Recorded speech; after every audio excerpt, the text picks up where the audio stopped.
Hey y'all, it's Alex from You Should Craft, and today I'll show you how to decrease with the linked double crochet.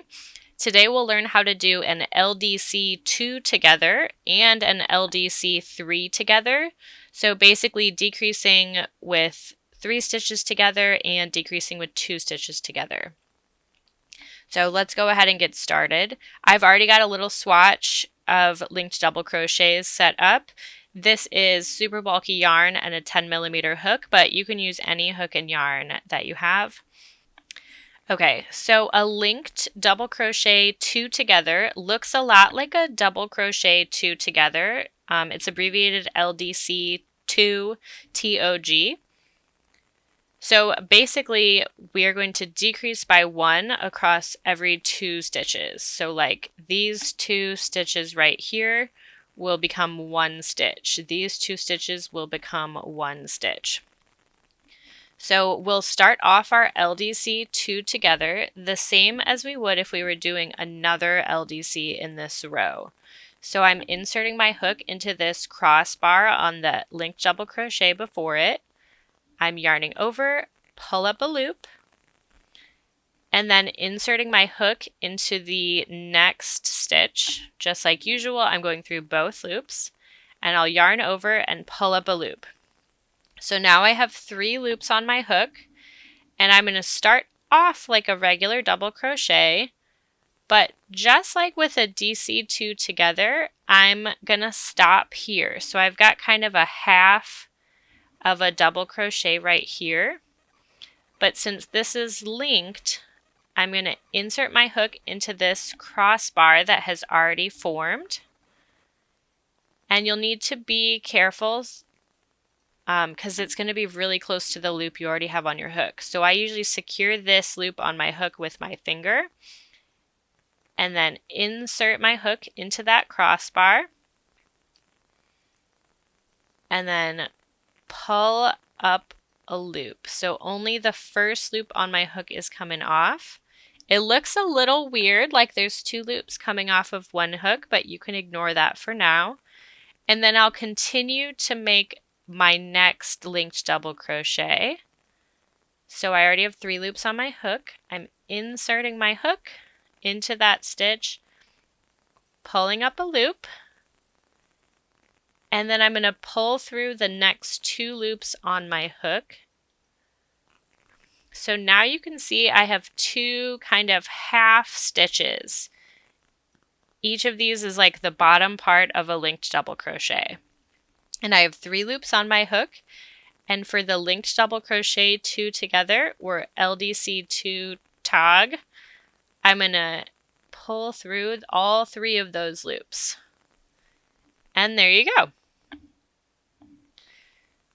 So to continue on from that stitch, I'm just going to do what I would normally do. So here's the crossbar. I'm inserting my hook,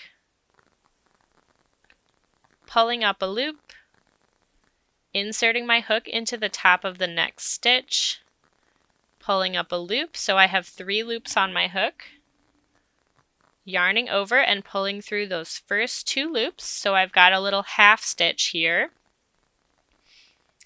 And then I'll insert my hook into this crossbar of my little half stitch. I'll yarn over and pull up a loop through that first loop that was on my hook. And here's this funny stitch where there's 2 loops coming out of it. And then I'll insert my hook into the next stitch, pull up a loop, yarn over, pull through 2 loops to make that second little like half stitch. And now I can pull through all 3 of these loops to finish my linked double crochet 2 together. So this would be great if you were like shaping on a sweater or decreasing. I used these kinds of stitches when I was crocheting a stocking so that I could make it curve.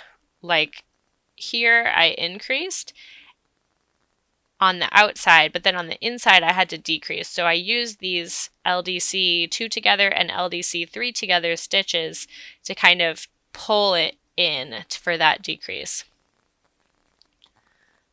You could also use it for shapes. So if you were trying to make like a triangle shape, or if you were doing like corner to corner crochet or something like that. But anyway, I'll show you, I've got room for 2 more linked double crochet 2 togethers, and then we'll do the LDC3 together.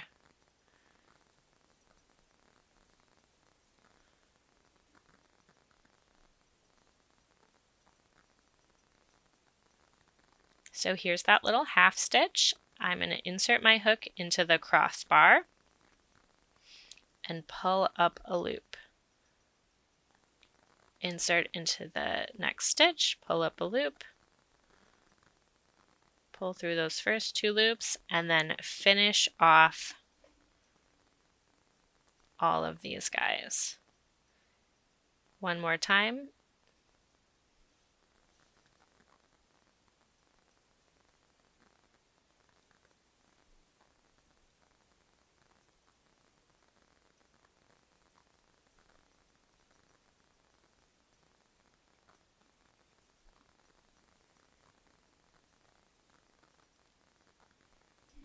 And then here is my last linked double crochet 2 together.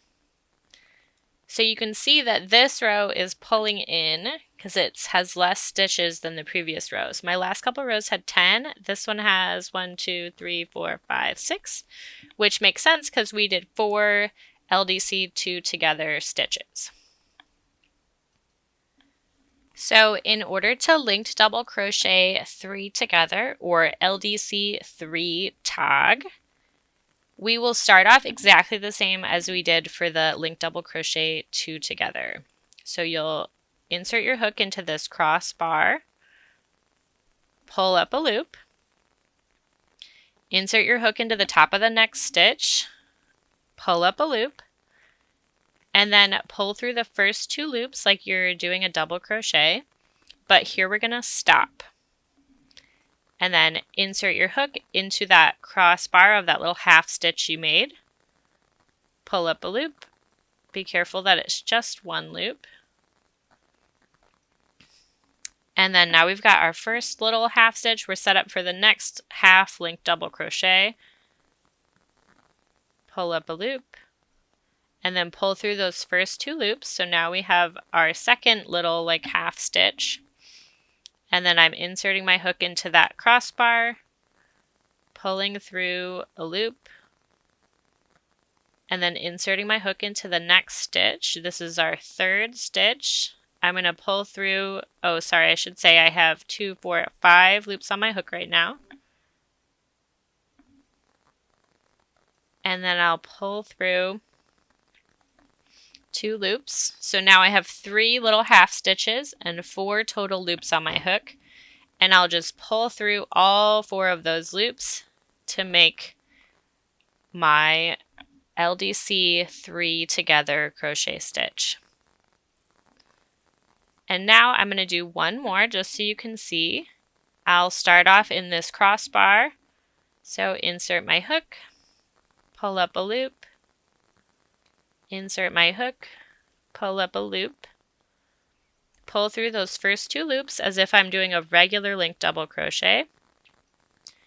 But now I'm going to start off on my second one. So I'll insert my hook into that crossbar, pull up a loop, insert my hook into the next stitch, pull up a loop, and pull through those first 2 loops on my hook. I now have 3 loops on my hook. I'm going to insert my hook into this crossbar, pull up a loop, insert my hook into the next stitch, pull up a loop. Now I have 5 loops on my hook again. I'm going to yarn over and pull through those first 2 loops. So now you can see I have those 1, 2, 3 little half stitches. And then I'll pull through all 4 of the rest of the loops to finish off that LDC3 together stitch. So now I have decreased by 2 for each of these, so 4 total. So I should have 6 stitches in my row. 1, 2, 3, 4, 5, 6. So again, you can use this for shaping. Here's a stocking pattern that I was working on. And right here in the inside of the stocking like foot curve, or I guess ankle curve, I used linked double crochet 3 together stitches to get this shape, so to decrease it. Thanks so much for watching. Please subscribe to the You Should Craft channel and check out the You Should Craft blog for more free crochet patterns and tutorials.